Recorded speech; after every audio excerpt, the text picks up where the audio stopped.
그녀는 마치 보이지 않는 사람처럼 교실에 들어섰다. 낡은 신발, 단단히 묶은 자연스러운 머리, 손에 쥔 오래된 가죽 서류 가방. 디자이너 브랜드를 입고 자신감 넘치는 학생들은 거의 쳐다보지도 않았다. 한 학생이 고개를 숙이고 속삭였다. 저 사람 분명 길을 잃었어. 여긴 하버드야. 커뮤니티 센터가 아니라고. 웃음이 뒤따랐다. 날카롭고 무심하고 당연하다는 듯한 웃음. 하지만 그녀는 미동도 하지 않았다. 앞으로 나아가 칠판에 자신의 이름을 또박또박 적었다. 그리고 그들을 향해 말했다. 제 이름은 덕터 셀레스트 몰로이입니다. 그리고 이 수업은 당신의 인생에서 가장 잊을 수 없는 수업이 될 것입니다. 더 많은 웃음이 터져 나왔다. 하지만 그들이 몰랐던 것은 그녀의 낡은 픽업 트럭에 실려 있는 것이었다. 그녀는 진실 하나하나로 그들의 특권 세계를 무너뜨릴 수 있는 패스를 가지고 있었다. 교실은 젊음의 자신감 넘치는 소리로 가득 찼다. 웃음소리가 윤이 나는 나무에 반사되었다. 디자이너 물병이 책상에 줄지어 있었고 고급 향수가 공기 중에 남아 있었다. 여기는 나라에서 가장 엘리트적인 기관 중 하나인 웨스턴홀 유니버시티였다. 여기 학생들은 단순히 부유한 것만이 아니었다. 그들은 상속자였다. 왜 자녀, 상원의원 후보, 젊은 기술 거물, 아니오라는 말을 들어본 적이 없는 아이들. 그래서 그녀가 문을 열고 들어왔을 때 방은 조용해지지 않았다. 긴장감이 흘렀다. 그녀는 중년의 흑인 여성이었고 단순하게 입고 있었다. 바른 회색 블레이저, 평범한 검은색 바지, 흰색 단추 셔츠. 그녀의 신발은 낡았고 화려한 보석은 없었다. 자연스러운 머리를 단단히 묶고 있었다. 그녀는 잘 사용된 가죽 서류 가방을 들고 있었다. 그들에게 그녀는 권위를 나타내지 않았다. 힘을 나타내지 않았다. 그들의 눈에는 그녀가 어울리지 않게 보였다. 그녀가 새로운 청소부인가? 메디손이 중간줄에서 속삭이며 다이아몬드가 박힌 펜을 돌렸다. 아마 기레을 잃었겠지. 칼터가 비웃으며 중얼거렸다. 여기는 웨스턴이지 DMV가 아니라고. 그녀는 들었지만 미동도 하지 않았다. 그녀는 꾸준한 걸음으로 앞으로 나아가 서류 가방을 내려놓고 검은색 마커를 꺼내 차분히 칠판을 향했다. 그녀는 또렷하고 명령적인 글씨로 썼다. 덕터 셀레스트 먼로, 응용철학과 현대사회. 잠시 멈췄다가 어색한 웃음이 흘렀다. 그녀는 돌아서서 방을 훑어보았다. 그녀의 표정은 흔들리지 않았다. 그녀의 눈은 날카롭고 흔들리지 않았다. 그녀는 침묵을 요구하지 않았다. 말 한마디 없이 그것을 요구했다. 좋은 아침입니다. 그녀는 차분하고 깊은 목소리로 말했다. 이번 학기에 여러분의 교수입니다. 카터르는 소리내어 비웃었다. 교수님, 그는 재미있다는 듯이 말했다. 기분 나쁘게 받아들이지 마세요. 하지만 정말 당신에게서 철학을 배운다고요? 몇몇 학생들은 웃었고 다른 학생들은 펀치라인을 기다리며 응시했다. 덕터 몰로이는 눈 하나 깜빡이지 않았다. 당신이 칼텔인가요? 그는 여전히 웃으며 고개를 끄덕였다. 그래서 당신은 철학이 옥스퍼드 정장을 입은 늙은 백인 남자들만을 위한 것이라고 믿나요? 침묵. 그게 내가 말한 게 아니에요. 메디손이 짜증을 내며 끼어들었다. 하지만 그래요. 당신은 전형적인 교수 유형은 아니에요. 셀레스트는 천천히 그들 앞에서 손을 뒤로 모으고 서서히 걸었다. 세상을 형성하는 아이디어를 가르치는 전형적인 유형은 무엇인가요? 롤렉스를 차고 창백한 얼굴에 유럽식 성을 가진 사람인가요? 아무도 대답하지 않았다. 그녀는 멈춰서 칠판을 가리켰다. 우리가 여기서 탐구할 것은 단순한 이론이 아닙니다. 우리는 권력, 도덕성, 특권을 조사할 것입니다. 당신이 세상에 대해 이해해야 하고 있다고 생각하는 모든 것이 단지 신중하게 큐레이션된 환상일 수도 있습니다. 조용한 불안감이 방을 채웠다. 카터는 팔짱을 꼈다. 봐요, 모든 존경을 담아 말하지만 나는 정치에 들어가기 전에 고전적인 기반이 필요하다는 아버지의 생각 때문에 여기 있습니다. 테드 간경 같은 강의에 시간을 낭비하고 싶지 않아요. 이게 단지 사회 정의에 관한 거라면 내 시간을 낭비하고 싶지 않아요. 셀레스트는 그의 책상으로 천천히 다가갔다. 카터, 당신은 시간을 가질 것입니다. 당신의 아버지와 달리 나는 당신을 형성하려고 여기에 있는 것이 아닙니다. 나는 당신을 도전하려고 여기에 있습니다. 그리고 아마도 만약 당신이 저항을 멈춘다면 당신은 당신이 응석바디가 아니라는 것을 깨달을 수 있을 것입니다. 몇몇 학생들은 낮은 오호 소리로 반응했다. 여전히 그녀는 웃지 않았다. 그녀는 단순히 다시 칠판으로 돌아가 세상이 항상 당신에게 유리하게 작동했을 때 정의란 무엇인가 라고 썼다. 그리고 그날 아침 처음으로 카터는 할 말이 없었다. 수업은 박수 없이 눈맞춤 없이 끝났다. 학생들은 어색한 에너지를 가지고 방을 나가며 서로 중얼거렸다. 그녀는 완전히 과장되어 있어. 레첼이 샤넬 선글라스를 고쳤으며 중얼거렸다. 거만해. 카터가 그의 새 렌즈로버에 기대며 대답했다. 그녀는 반항적인 철학자 분위기를 내려고 하지만 솔직히 그녀는 YMCA에 더 가깝지 아이비 리그에 가깝지 않아. 그녀는 교회 지하실에서 동기부여 연설가를 하는 것 같아. 메디손이 웃으며 말했다. 그리고 그녀의 차 브랜돈이 덧붙이며 웃었다. 봤어? 낡은 에이리마? 그녀는 이스트 할렘에 살 것 같아.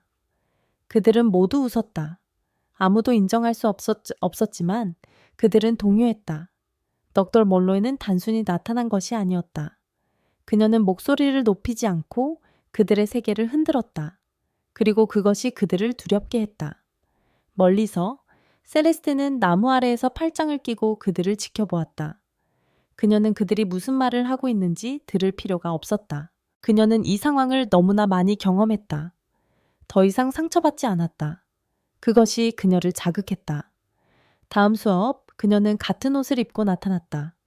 메디손이 속삭였다. 그녀는 옷을 안 갈아입나? 아니면 옷이 한 벌뿐인가 봐. 카터가 비웃으며 말했다. 개의치 않고 셀레스트는 케이스를 열고 노트를 꺼내 칠판에 쓰기 시작했다. 진실에 직면한 적이 없는 무지의 오만함은 가장 크게 자란다. 수업은 멈췄고 더 많은 속삭임과 눈굴림이 있었지만 무언가가 변했다. 웃음은 이제 더 이상 자신감이 넘치지 않았다. 그것은 신경질적이었다. 칼타르가 손을 들었다. 교수님, 아니 박사님, 당신의 분위기는 아주 테덱스 같아요. 하지만 솔직히 이 모든 것이 우리와 무슨 상관이 있나요? 우리는 가난하게 자라지 않았어요. 안락함 속에 태어난 것에 대해 죄책감을 느껴야 하나요? 셀레스테는 약간 고개를 기울였다. 아무도 당신에게 죄책감을 느끼라고 요구하는 것이 아닙니다. 나는 당신에게 책임을 느끼라고 요구하는 것입니다. 그것은 차이가 있습니다. 그녀는 책상 사이의 통로를 천천히 걸었다. 질문은 당신이 특권 속에 태어났는지가 아닙니다. 질문은 그것을 가지고 무엇을 하고 있느냐입니다. 교실은 불편하게 움직였다. 그러고 나서 그녀는 예상치 못한 말을 했다. 내일 우리는 교실에서 만나지 않습니다.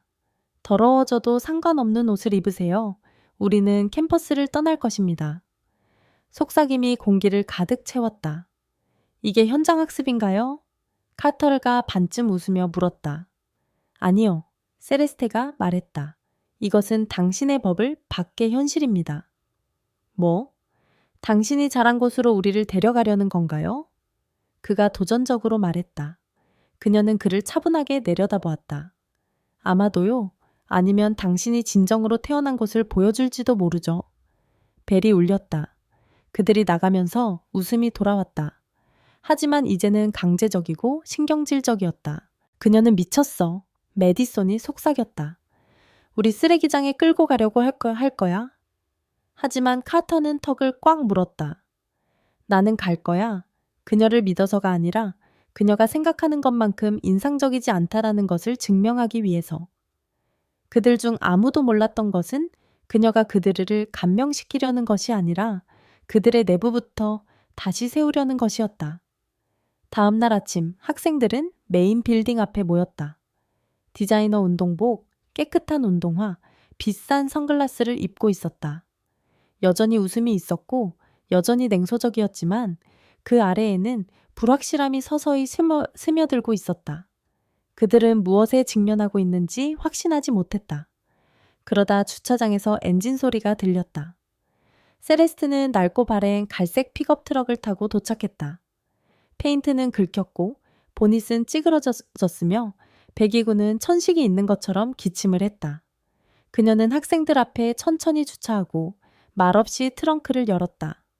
그들은 혼란스럽고 재미있다는 듯이 지켜보았다. 그녀가 진짜로 저걸 운전하고 있어. 메디손이 중얼거렸다. 카터가 웃었다. 홈디포트와 교회 합창단의 만남이네. 트럭 뒤에는 큰 낡은 나무 트렁크가 있었다. 무겁고 단단히 잠겨 있었다.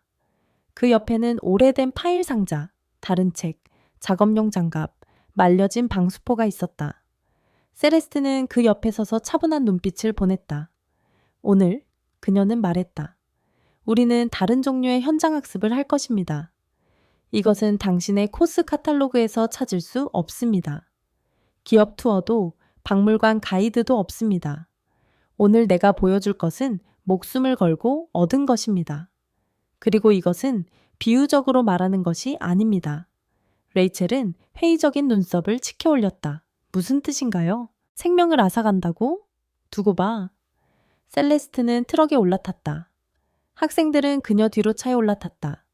일부는 검은색 SUV에, 다른 이들은 마지못해 호기심을 품고 카풀을 했다. 그들이 기대한 것은 죄책감을 주는 여행, 공연, 어쩌면 빈곤 투어였다. 그러나 셀레스트는 그들을 낡은 빈민가나 도심의 쉼터로 데려가지 않았다. 그녀의 첫 번째 목적지는 시내의 공립병원이었다. 벽은 얼룩져 있었고 형광등은 깜빡거렸다. 대기실은 지친 가족들, 과로한 간호사들, 그리고 재정 지원이 부족한 장비들로 넘쳐났다. 이곳은 한 달에 2,000명 이상을 치료합니다. 셀레스트가 설명했다. 그들 대부분은 여러분이 존재하는지조차 모르는 정보 프로그램에 의존하고 있습니다. 여러분의 가족들이 아마도 삭감하려 하거나 로비를 하거나 무시했을 프로그램들입니다. 학생들은 침묵 속에 복도를 걸으며 보고 듣고 있었다. 한 노년의 흑인 남성이 휠체어에 혼자 앉아 있었다.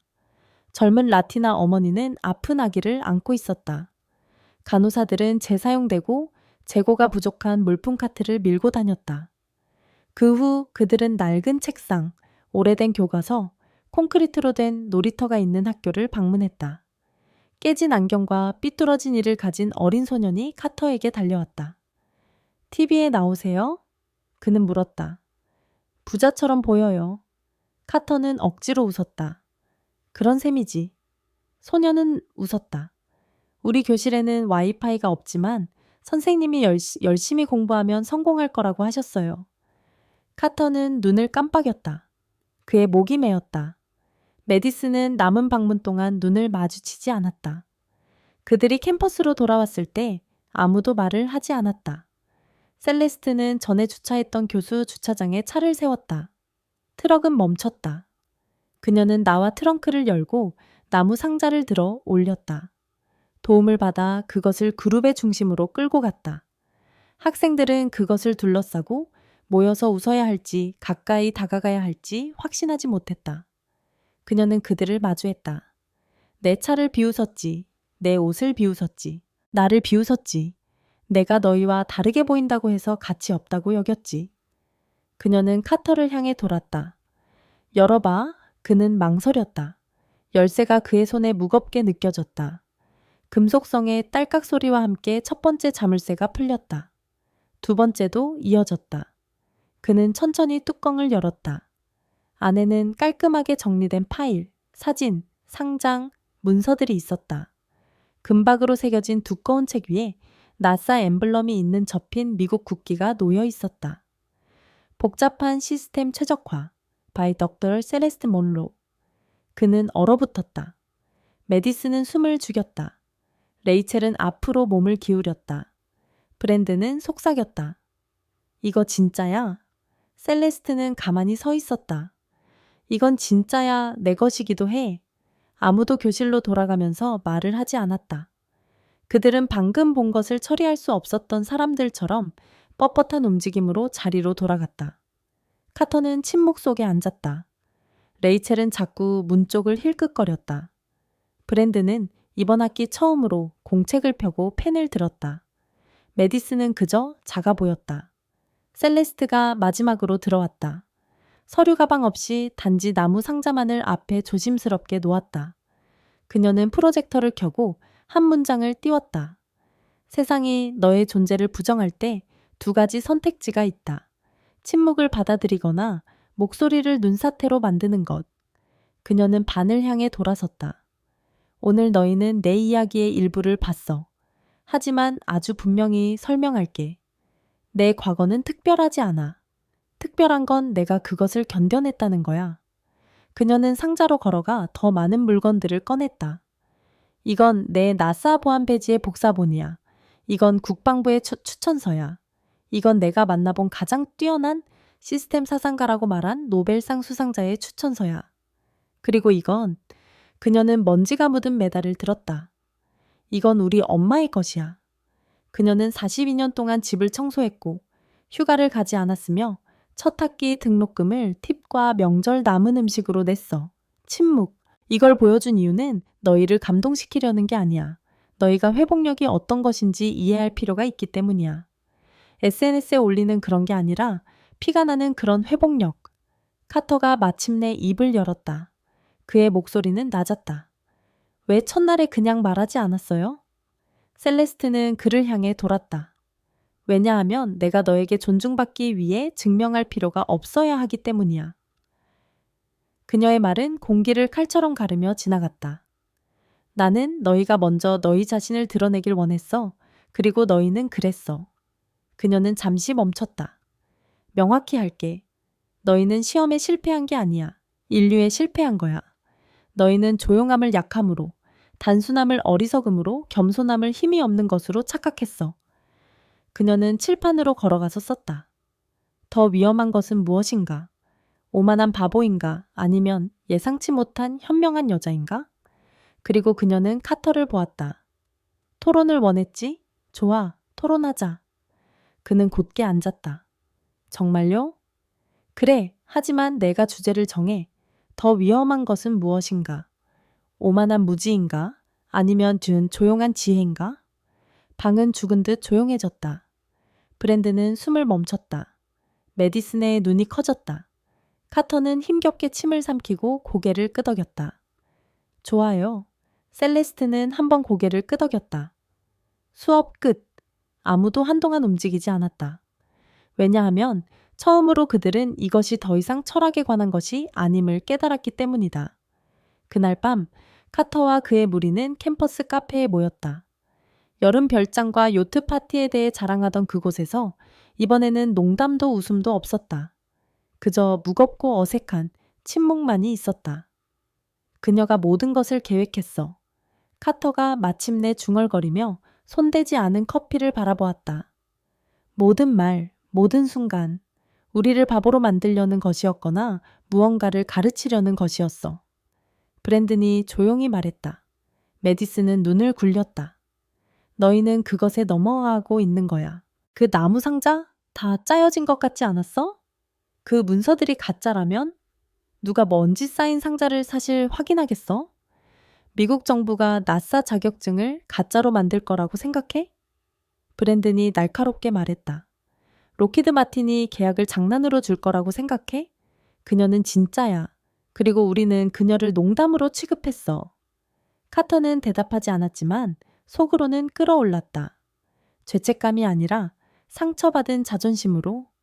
그는 평생 동안 존경받고 경청받고 부러움을 받으며 살아왔다. 반 전체 앞에서 그녀에게 굴욕을 당한 것은 그의 자아가 받아들이기를 거부하는 것이었다. 그는 결심했다. 다음 날 카터는 일찍 수업에 들어왔다. 깔끔하게 다려진 셔츠, 연습된 미소, 그리고 눈에 불꽃이 일었다. 그는 아직 끝나지 않았다. 셀레스트는 잠시 후 들어왔다. 같은 오래된 서류 가방, 같은 차분한 표정. 수업이 정리되었다. 오늘은 지식과 권력의 차이에 대해 논의할 겁니다. 그녀가 말했다. 누가 시작하고 싶나요? 카터가 손을 들었다. 모두가 그를 바라보았다. 생각해봤습니다, 박사님. 그가 시작했다. 목소리는 안정적이었다. 어제의 메시지는 강력했지만 이상적이기도 하지 않나요? 셀레스트는 눈썹을 올렸다. 어떤 면에서? 현실 세계에서 이기는 사람들은 항상 가장 똑똑하거나 윤리적인 사람이 아니에요. 그들은 게임을 이해하는 사람들이에요. 돈, 영향력, 통제. 그게 시스템이에요. 항상 그랬고. 그녀는 가까이 다가갔다. 특권이 자연스럽다고 말하는 거군요. 시스템이 승자를 선택한다고. 시스템은 인식하는 것을 보상한다는 거죠. 박사님은 뛰어나지만 당신 같은 사람들이 얼마나 많은 포춘업을 운영하고 상원에 앉아 있고 저녁 뉴스를 진행하나요? 셀레스트는 눈을 깜빡이지 않았다. 진짜 질문은 내가 왜 그 방에 없는지가 아니에요. 그녀가 말했다. 왜 내 자격으로도 목소리를 내기 위해 상자를 열어야만 하는지죠. 조용한 웅성거림이 일었다. 카터는 통제력을 되찾으려 애쓰며 앞으로 몸을 기울였다. 당신이 자리를 얻지 못했다는 게 아니라 세상이 그렇게 작동한다는 거죠. 변화를 원한다면 당신도 게임을 해야 하지 않나요? 그녀는 천천히 숨을 들이쉬었다. 너는 아직도 이게 게임이라고 생각하는구나, 카터. 그게 문제야. 그는 비웃었다. 그래서요? 도전에 응하지 않겠다는 건가요? 환영합니다. 그녀가 말했다. 사실 그녀는 반 전체를 향해 몸을 돌렸다. 카터의 도전을 받아들입니다. 공개 토론, 당신과 나, 필터 없이, 한 가지 규칙, 주제는 내 것. 그는 그녀가 쉽게 동의한 것에 놀라 망설였다. 말해봐요. 그가 말했다. 그녀는 멈추지 않았다. 더 위험한 것은 무엇인가? 오만한 무지인가? 아니면 조용한 지혜인가? 반의 파문이 일었다. 누군가는 실제로 젠장이라고 말했다. 카터는 천천히 고개를 끄덕였다. 좋아, 받아들여. 좋아, 셀레스트가 대답했다. 왜냐하면 난 조화받으러 온 게 아니라 너희를 충분히 불편하게 만들러 왔거든. 마침내 생각하기 시작했다. 그녀는 아무 일도 없었던 것처럼 칠판을 향해 돌아섰다. 책을 펴세요. 니체에 대해 이야기해봅시다. 하지만 아무도 그날의 강의를 듣지 않았다. 모두가 진짜 수업은 아직 오지 않았다는 것을 알았기 때문이다. 토론이 다가오자 기대감이 캠퍼스를 휩쓸었다. 기숙사 문에 전단지가 붙었고 채팅방에는 소문이 돌았다. 교수들은 교직원 휴게실에서 조용히 대결에 대해 속삭였다. 모두가 의견을 가지고 있었다. 어떤 사람들은 드라마를 기대했고 어떤 사람들은 피를 기대했다. 하지만 아무도 셀레스트가 계획한 것을 예상하지 못했다. 카터는 재판을 받는 사람처럼 준비하고 있었다. 늦은 밤까지 친구들과 전략 회의를 하고 죽은 철학자들의 인용문을 끌어오고 정치 연설에서 멋진 문구를 뽑아냈다. 그는 자신 있었다. 이것은 그의 세계였다. 무대, 마이크, 그리고 청중. 반면 셀레스트는 침묵을 지켰다. 그녀는 게시물을 올리지 않았고 공개적으로 준비하지 않았다. 그녀는 평소처럼 수업을 가르쳤고 차분하고 집중했다. 그러나 토론 전날 그녀는 캠퍼스를 떠나 도서관이나 강의실이 아닌 산업지구의 가장자리로 갔다. 그녀는 창문이 막힌 녹슨 건물 밖에 주차하고 페인트가 벗겨진 문으로 이어지는 금속 계단을 올라갔다. 한 번, 두 번 문을 두드렸다. 나이든 흑인 남성이 문을 열었다. 그녀를 보자 그의 눈이 밝아졌다. 확실해? 그는 물었다. 그녀는 고개를 끄덕였다. 그들이 봐야 해요. 그는 사라졌다가 낡은 회색 서류 가방을 들고 돌아왔다. 그는 불꽃을 전달하듯 그녀에게 건넸다. 여기 다 있어. 아무도 모르는 부분까지. 그녀는 말없이 그것을 받았다. 다음 날 학생들이 강당으로 들어갈 때 셀레스트는 평소처럼 트럭을 교수진 출입구 옆 주차장에 주차했다. 트럭에는 나무 트렁크와 서류 가방 2개가 있었다. 강당 안은 모든 좌석이 꽉 찼다. 학생들, 교수들, 관리자들, 심지어 몇몇 기자들까지. 분위기는 정기적이었다. 카터가 먼저 들어왔다. 자신감과 매력으로 가득 차 있었다. 인상적인 옷차림, 완벽한 미소. 그는 정치인처럼 손을 흔들었다. 그 다음 셀레스트가 들어왔다. 장식 없이 검정 블레이저, 청바지, 단단히 묶은 머리, 미소 없이 단지 존재감만. 그들은 서로 맞은편에 앉았다. 두 개의 마이크, 하나의 무대. 사회자가 말했다. 오늘의 토론 질문. 더 위험한 것은 무엇인가? 오만한 무지인가? 침묵의 지혜인가? 카터가 먼저 시작했다. 그는 매끄럽고 매력적이었다. 은유를 사용하고 사회를 오케스트라에 비유하며 플라톤과 일론 머스크를 같은 문장에서 인용하고 끈기와 승리에 대해 이야기했다. 그가 끝났을 때 박수와 환호가 있었다. 이제 셀레스트의 차례였다. 그녀는 일어섰지만 바로 말하지 않았다. 대신 무대의 옆문을 가리켰다. 내 트럭이 바로 밖에 주차되어 있습니다. 그녀가 말했다. 그 안에는 당신이 비웃었던, 나를 판단했던 그 오래된 트렁크가 있습니다. 그녀는 옆 테이블로 걸어가 회색 서류 가방을 집어 들었다. 하지만 오늘 나는 다른 것을 가져왔습니다. 내 경력의 가장 높은 수준의 인터뷰에서도 보여주지 않은 것입니다.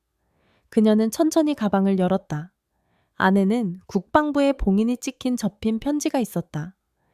그 옆에는 젊은 시절의 셀레스트가 유니폼을 입고 팔에 붕대를 감고 눈물이 맺힌 사진이 있었다. 그녀는 편지를 들어 올렸다. 나는 군사기술 부문에서 자문을 하던 중 공격을 받았다. 상관이 인종차별을 드러내는 감시 소프트웨어 보고서를 조작하도록 강요했다. 나는 거부했다. 나는 공격받고 위협받고 침묵당했지만 굴복하지 않았다. 그녀는 군중을 바라보았다. 이것은 그 장군이 직접 서명한 자백서입니다. 묻혀버린, 잊혀진, 그때 나는 소란을 일으킬 힘이 없었기 때문입니다. 그녀의 목소리는 떨리지 않았다. 나는 토론에서 이기기 위해 여기 온 것이 아닙니다. 나는 피 흘리는 진실이 어떤 모습인지 보여주기 위해 왔습니다.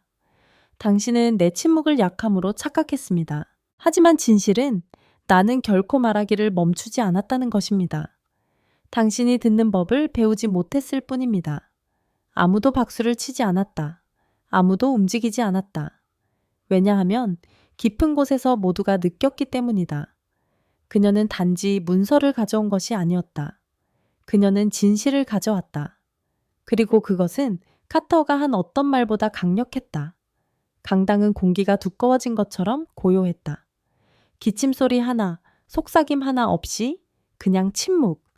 진실이 그림자처럼 따라오는 그 침묵. 카터는 얼어붙은 채 의자 팔걸이를 꽉 쥐고 있었다. 그의 조심스럽게 만들어진 특권으로 쌓아온 이미지가 모두의 앞에서 산산이 부서졌다. 그리고 가장 나쁜 것은 그녀가 그를 모욕한 것이 아니었다는 것을 그가 알고 있었다. 그녀는 단지 진실을 말했다. 셀레스트는 무대 중앙에 조용히 서 있었다. 그리고는 말없이 옆문으로 걸어갔다. 문을 열자 햇살이 쏟아졌다. 문턱 너머에는 그녀의 낡은 트럭이 주차되어 있었다. 페인트가 바래고 트렁크는 여전히 열려 있었다. 이번에는 아무도 비웃지 않았다. 그녀는 맨손으로 무거운 나무 상자를 트럭에서 꺼냈다. 2명의 학생이 요청 없이 달려와 도왔다. 그들은 함께 상자를 들어 무대로 옮겼다. 그들이 내려놓자 셀레스트는 그 뒤에 서서 안정되었다. 그녀는 다시 한번 그것을 열었다. 안에는 파일, 편지, 메달, 신문기사, 상장, 손으로 쓴 메모, 그리고 액자에 담긴 사진들이 가지런히 놓여 있었다. 그녀는 각 아이템을 조심스럽게 꺼내기 시작했다. 이것은 그녀는 편지를 들어 올리며 말했다. 내가 4.0 GPA와 3편의 연구 논문을 발표했음에도 불구하고 그들의 기관 이미지에 맞지 않는다는 이유로 한 대학에서 받은 거절 편지입니다. 그녀는 또 다른 문서를 들어 올렸다. 이것은 내가 로키드 마틴과 체결한 계약입니다. 나는 항공우주 내비게이션을 위한 위험 감소 알고리즘을 자문했습니다. 이것은 MIT에서, 이것은 UN의 싱크탱크에서 온 것입니다. 그런 다음 그녀는 낡은 리본에 녹슨 작은 메달을 집어들었다. 이것은 제 어머니의 것입니다. 그녀는 42년 동안 집을 청소하셨습니다. 휴가를 가지지 않았고 도움을 요청하지 않았습니다. 그녀는 다른 사람들의 바닥을 닦으며 모은 팁으로 제 첫 대학 등록금을 현금으로 지불했습니다. 청중은 숨을 죽였다. 셀레스트는 마지막 폴더를 집었다. 그것은 스티커와 크레용 그림으로 덮여 있었다. 이것은 퀸즈의 도서관에서 내가 멘토링한 소년이 만든 것입니다. 그는 7살이었고 우리가 만났을 때 글을 읽을 수 없었습니다. 지금은 보잉에서 엔지니어로 일하고 있습니다. 매년 크리스마스마다 카드 한 장을 보내줍니다. 그녀는 천천히 뚜껑을 닫았다. 당신은 이 트렁크를 비웃었습니다. 내 트렁크, 내 목소리, 내 침묵, 내 피부를 비웃었습니다. 그녀는 군중을 둘러보았다. 하지만 당신이 몰랐던 것은 이 트렁크가 결코 내 짐이 아니었다는 것입니다. 그것은 나의 증거였습니다. 긴 침묵. 어떤 사람들은 권력을 물려받지만 다른 사람들은 한 번에 하나씩 상처를 입으며 유산을 쌓습니다. 그런 다음 그녀는 카터를 바라보았다. 당신은 내 적이 아닙니다.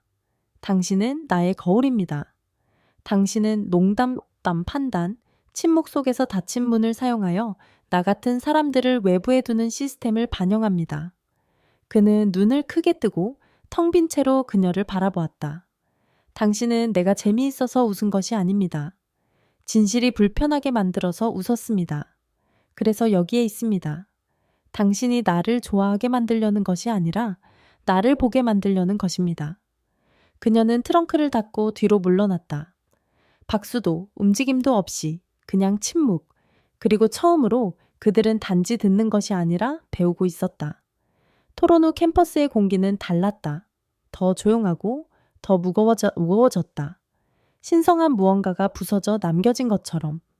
학생들은 그것에 대해 공개적으로 이야기하지 않았지만 변화는 그들의 몸, 그들의 눈, 그들의 침묵에서 보였다. 특히 카터. 그는 다른 사람들과 함께 기숙사로 돌아가지 않았고 인스타그램에 로그인하지 않았으며 몇 시간 동안 아무와도 말하지 않았다. 대신 그는 도서관의 구석에 혼자 앉아 있었다. 그가 거의 존재하는 줄도 몰랐던 곳에서. 그는 브라우저를 열고 덕터 셀레스트 먼로 나사, 셀레스트 먼로 감시윤리 보고서, 철학과 군사 AI 시스템을 입력했다. 수백 개의 결과, 기사, 인터뷰, 정부, 보도자료. 그녀는 신화가 아니었다. 그녀는 힘이었다. 그리고 그는 그녀를 비웃음으로 지우려고 했다.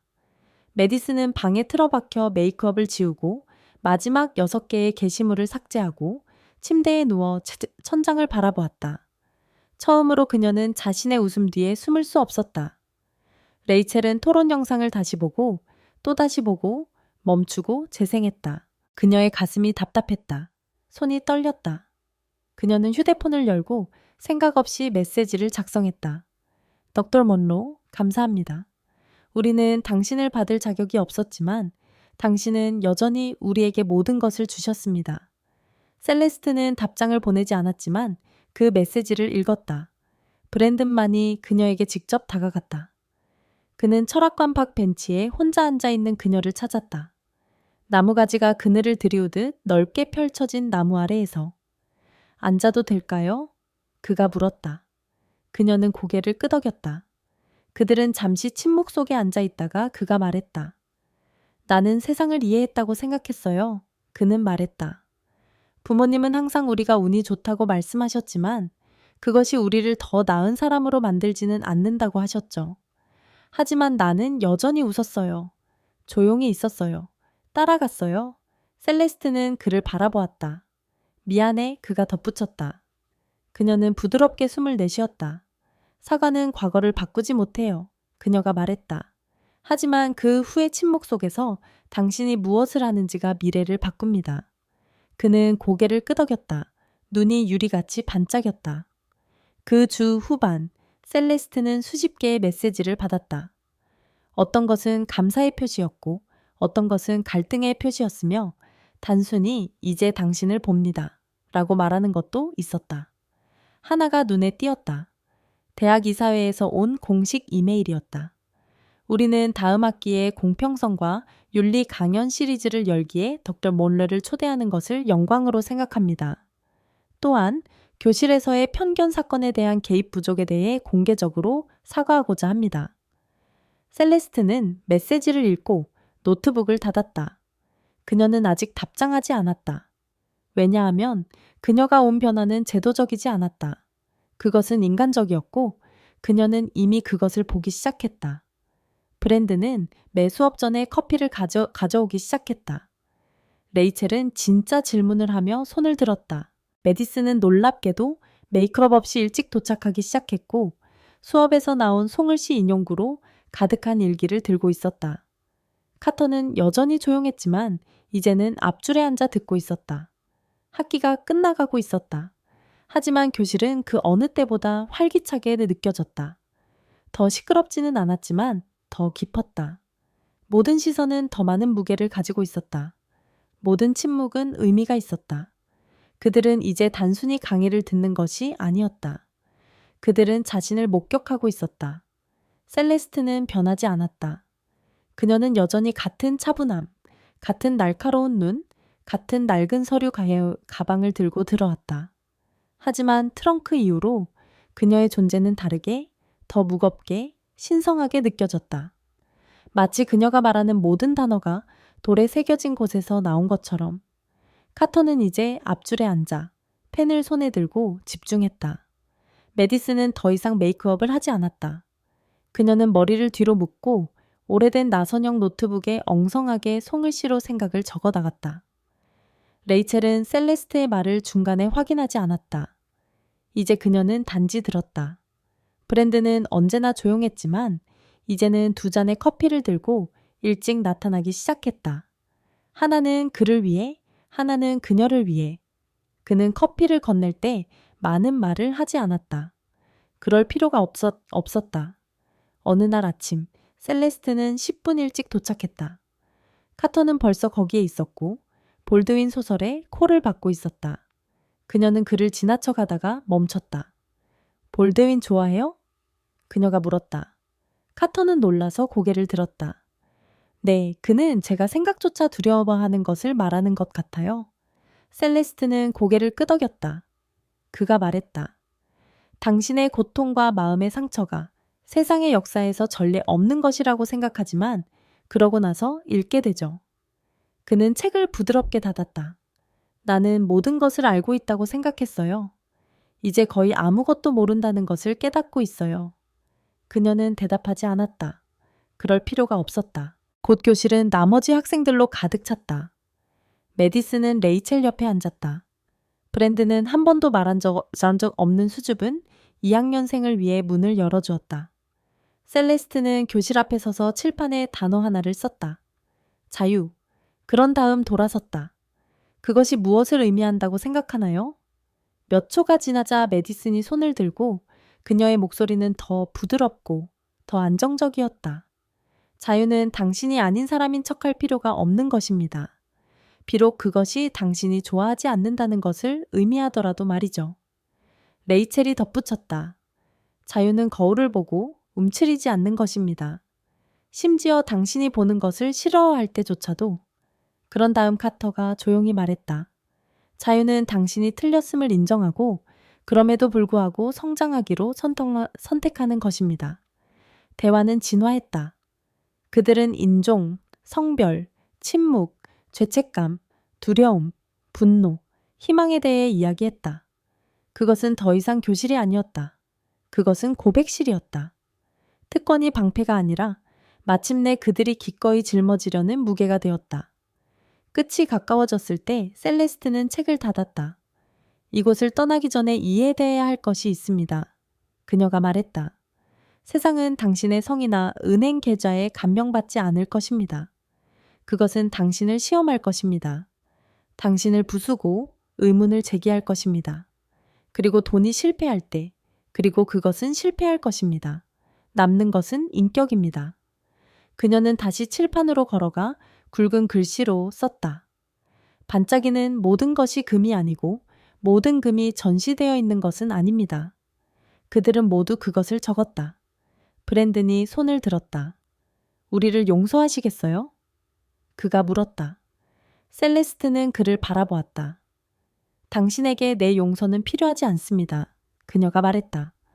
당신 자신의 용서가 필요합니다. 그런 다음 그 죄책감을 유용한 것으로 더 나은 것으로 바꾸세요. 그것이 진정한 시험입니다. 카터는 머뭇거리다가 물었다. 다음 학기에 돌아오실 건가요? 그녀는 잠시 멈췄다. 모르겠어요. 해외에서 큰 제안을 받았어요. 하지만 제가 머문다면 그녀는 교실을 둘러보았다. 가르치기 위해 머무는 것이 아닙니다. 도전하기 위해 머무는 것입니다. 그들은 웃었다. 진짜 따뜻한 웃음이었다. 그리고 마치 신호라도 된 듯 종이 울렸다. 그러나 아무도 일어나지 않았다. 왜냐하면 그들은 이것이 단지 수업의 끝이 아니라는 것을 알고 있었기 때문이다. 그들이 과거의 자신이 끝났다는 것을. 학기는 파티 없이 끝났다. 셀카도 연설도 없고 단지 더 조용하고 진실한 무언가가 있었다. 카터는 그것에 대해 게시하지 않았다. 그는 성적에 대해 자랑하지 않았다. 대신 그는 홀로 행정실에 들어가 대학의 윤리위원회와의 회의를 요청했다. 그가 앉았을 때 그는 그들에게 편지를 건넸다. 저는 대학이 장학금을 설립할 것을 요청합니다. 그가 말했다. 철학, 윤리 또는 기술에 관심이 있는 소외된 지역의 흑인 학생들을 위한 전액 장학금입니다. 위원회는 놀란 침묵에 빠졌다. 제가 첫 학기를 스스로 자금을 지원하겠습니다. 그가 덧붙였다. 모든 것을 해결하지는 않겠지만 시작할 것입니다. 그들은 받아들였다. 같은 주에 브랜드는 인공지능과 인종정의에 대한 영향을 분석한 최종 논문을 제출했다. 더 몰로의 연구를 광범위하게 인용하여 레이첼은 사회정의 비영리 단체에서 인턴십 제안을 받았다. 메디슨은 셀레스트의 사진을 게시하며 그녀는 단지 우리를 가르친 것이 아니라 우리를 깨웠습니다. 라는 캡션을 달았다. 그리고 셀레스트는 캠퍼스를 마지막으로 걸었다. 그들이 처음으로 그녀를 비웃었던 복도를 지나 오래된 트럭이 한때 비웃음을 샀던 주차장을 지나 침묵이 무기가 되었다가 선물이 되었던 교실을 지나 그녀는 트렁크에 도착해 새로운 것을 보았다. 트렁크 위에 놓인 침대에는 빨간 장미 한 송이가 있었다. 그 아래에는 접힌 쪽지가 있었다. 당신은 단지 트렁크를 연 것이 아닙니다. 우리의 눈을 열어주었습니다. 감사합니다. 셀레스트는 부드럽게 미소 지었다. 그녀는 쪽지를 간직했다. 트럭에 올라탔다. 엔진을 켰다. 그녀는 박수를 기다리지 않았다. 그녀는 출발을 알리지 않았다. 그녀는 그냥 운전했다. 몇 주 후 대학은 덕터들 셀레스트 몬로 리더십 및 사회적 평등 장학금을 발표하는 공식 성명을 발표했다. 그들은 강의실의 이름을 그녀의 이름으로 바꾸었다. 학생들이 편집하고 업로드한 토론 비디오는 바이럴이 되었다. 일주일 만에 200만 회 이상의 조회수를 기록했다. 댓글이 쏟아졌다. 그녀는 모든 아이가 받을 자격이 있는 교수입니다. 이걸 보면서 울었어요. 그녀는 분노로 맞서지 않았습니다. 진실로 맞섰습니다. 셀레스트는 답장하지 않았다. 그럴 필요가 없었다. 왜냐하면 다른 도시에서 그녀는 새로운 교실 앞에 서 있었기 때문이다. 또 다른 방, 또 다른 학생들, 어떤 특권을 가진, 어떤 상처받은 모두 찾고 있었다. 그리고 다시 한번 그녀는 질문을 던졌다. 세상이 모두를 위해 만들어진 것이 아닐 때 정의란 무엇인가요? 영감을 주고 도전하고 종종 들리지 않는 사람들에게 목소리를 주는 이야기를 믿는다면 아래의 구독 버튼을 눌러주세요. 더 많은 강력한 여정이 다가오고 있으며 여러분과 함께하고 싶습니다.